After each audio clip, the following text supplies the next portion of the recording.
പ്രിയപ്പെട്ടവരെ, നമസ്കാരം. ഞാൻ ഉണ്ണികൃഷ്ണൻ. ലൈവ് ന്യൂസ് കണ്ണൂരിന്റെ പുതിയൊരു ഇൻഫർമേറ്റീവ് ആയിട്ടുള്ള വീഡിയോയിലേക്ക് എല്ലാവർക്കും സ്വാഗതം.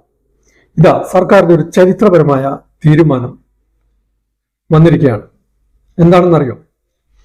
പട്ടയ ഭൂമിയിൽ നിർമ്മാണ നിരോധനം ഒഴിവാക്കി അപേക്ഷ നൽകേണ്ടത് ആദ്യമൊക്കെ. വിവരങ്ങൾ വിശദമായി പറഞ്ഞത്. പട്ടയഭൂമി മറ്റു ആവശ്യങ്ങൾക്കായി ഉപയോഗിക്കുന്നതിനുള്ള പുതിയ ചട്ടങ്ങൾ. പട്ടയഭൂമി ഏത് ആവശ്യത്തിനാണോ അനുവദിച്ചത് അതല്ലാതെ മറ്റ് ആവശ്യങ്ങൾക്കായി ഉപയോഗിക്കാൻ അനുവദിക്കുന്ന റൂൾ സർക്കാർ പുറപ്പെടുവിച്ചിരിക്കുന്നു.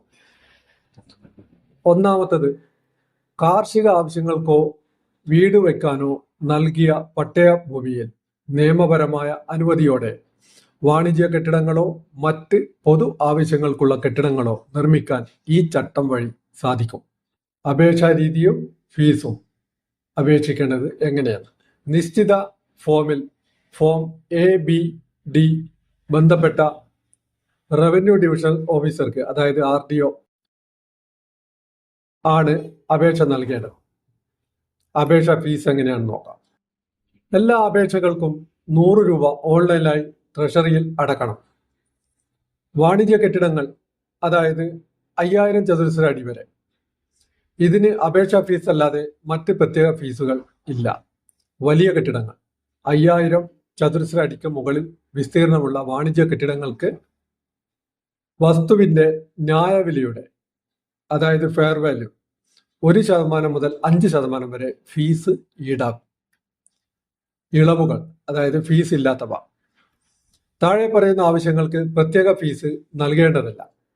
എല്ലാത്തരം പാർപ്പിട കെട്ടിടങ്ങൾക്കും, അതായത് റെസിഡൻഷ്യൽ ബിൽഡിംഗ്സ്, 5000 ചതുരശ്ര അടി വരെയുള്ള വാണിജ്യ വ്യവസായ കെട്ടിടങ്ങൾ, പിന്നെ എയ്ഡഡ് വിദ്യാഭ്യാസ സ്ഥാപനങ്ങൾ, ആരാധനാലയങ്ങൾ, പൊതു ലൈബ്രറികൾ, പൊതു കളിസ്ഥലങ്ങൾ എന്നിവയ്ക്ക്, കാർഷിക അനുബന്ധ ആവശ്യങ്ങൾക്കുള്ള കെട്ടിടങ്ങൾ.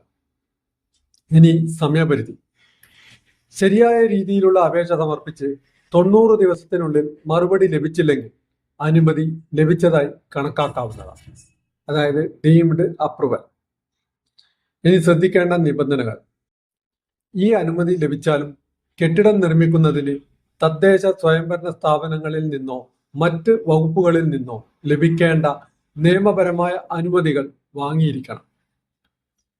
തെറ്റായ വിവരങ്ങൾ നൽകി അനുമതി നേടിയാൽ അത് റദ്ദാക്കാൻ സർക്കാരിന് അധികാരമുണ്ട്.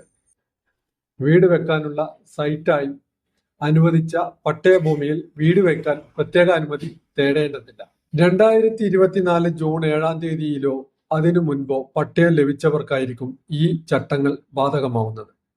യഥാർത്ഥത്തിൽ പട്ടയം ലഭിച്ച വ്യക്തിക്കോ അവരുടെ അനന്തരാവകാശികൾക്കോ നിയമപരമായ കൈമാറ്റത്തിലൂടെ ഭൂമി ലഭിച്ചവർക്കോ അപേക്ഷിക്കാം. ഏതെല്ലാം കെട്ടിടങ്ങൾക്ക് ഇളവുണ്ട്, ഫീസ് വേണ്ട എന്നുള്ളത് നോക്കാം. താഴെ പറയുന്ന നിർമ്മാണങ്ങൾക്ക് 100 രൂപയുടെ അപേക്ഷാ ഫീസ് ഒഴികെ മറ്റ് തുകകൾ നൽകേണ്ടതില്ല. ഒന്നാമത്തത്, താമസ സ്ഥലം.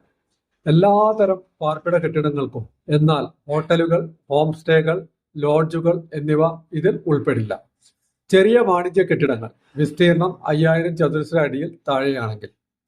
പൊതു ആവശ്യങ്ങൾക്ക് സർക്കാർ കെട്ടിടങ്ങൾ, എയ്ഡഡ് വിദ്യാഭ്യാസ സ്ഥാപനങ്ങൾ, ആരാധനാലയങ്ങൾ, പൊതു ലൈബ്രറികൾ, പൊതു കളിസ്ഥലങ്ങൾ എന്നിവയ്ക്ക്. കാർഷികം, കൃഷി ആവശ്യങ്ങൾക്കോ അനുബന്ധ ആവശ്യങ്ങൾക്കോ വേണ്ടിയുള്ള കെട്ടിടങ്ങൾ. അടുത്തത്, ഫീസ് നൽകേണ്ടത് എപ്പോൾ? വാണിജ്യ വ്യവസായ ആവശ്യങ്ങൾക്കായി വലിയ നിർമ്മാണങ്ങൾ നടത്തുമ്പോൾ വസ്തുവിന്റെ ന്യായവിലയെ, അതായത് ഫെയർ വാല്യൂ അടിസ്ഥാനമാക്കി ഫീസ് നൽകണം. 5000 മുതൽ 10000 ചതുരശ്ര അടി വരെ ന്യായവിലയുടെ 1%, 10000 ചതുരശ്ര അടിക്ക് മുകളിൽ ന്യായവിലയുടെ 2%. ഇനി കെട്ടിടം നിർമ്മിക്കാതെ വാണിജ്യ ആവശ്യത്തിനാണെങ്കിൽ ന്യായവിലയുടെ 5%. അപേക്ഷയോടൊപ്പം സമർപ്പിക്കേണ്ട രേഖകൾ എന്തൊക്കെയാണെന്ന് നോക്കാം. അപേക്ഷയോടൊപ്പം ഫോം A, B അല്ലെങ്കിൽ D താഴെ പറയുന്നവ കൂടി നൽകണം. പട്ടയത്തിന്റെ പകർപ്പ് അല്ലെങ്കിൽ റവന്യൂ വകുപ്പ് നൽകിയ സർട്ടിഫിക്കറ്റ് ഓഫ് ജെന്യൂൻനെസ്, ഏറ്റവും പുതിയ ഭൂനികുതി രസീത്. വില്ലേജ് ഓഫീസറിൽ നിന്നും കൈവശാവകാശ സർട്ടിഫിക്കറ്റ്, ഭൂമി സംബന്ധിച്ച് കോടതി കേസുകൾ ഉണ്ടെങ്കിൽ അതിന്റെ വിശദവിവരങ്ങൾ, ഫോറം ഈ പ്രകാരമുള്ള സത്യവാങ്മൂലം, ഡീംഡ് അപ്രൂവൽ. അപേക്ഷ നൽകി 90 ദിവസത്തിനുള്ളിൽ തീരുമാനം അറിയിച്ചില്ലെങ്കിൽ വ്യവസ്ഥകൾക്ക് വിധേയമായി അനുമതി ലഭിച്ചതായി കണക്കാക്കാം.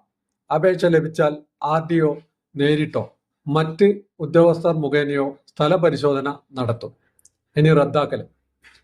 നൽകിയ വിവരങ്ങൾ തെറ്റാണെന്നോ വസ്തുതകൾ മറച്ചുവെച്ചെന്നോ ബോധ്യപ്പെട്ടാൽ സർക്കാർ ഈ അനുമതി റദ്ദാക്കുന്നതാണ്. ഇന്ന് നിങ്ങൾക്ക് കിട്ടിയ ഈ അറിവ് ഏതെങ്കിലും തരത്തിൽ ഉപകാരപ്പെട്ടിട്ടുണ്ടെങ്കിൽ, ഇതുവരെ സബ്സ്ക്രൈബ് ചെയ്യാതെയാണ് നിങ്ങൾ ഈ ചാനൽ കാണുന്നതെങ്കിൽ ദയവേത് ഒന്ന് സബ്സ്ക്രൈബ് ചെയ്യുക. അതുപോലെ തന്നെ ഇത് മറ്റുള്ളവരിലേക്ക് ഷെയർ ചെയ്ത് വിവരങ്ങൾ പങ്കുവെക്കാൻ ശ്രമിക്കുക. ഇനിയും പുതിയൊരു അറിവുമായി നമുക്ക് അടുത്ത ദിവസം കാണാം.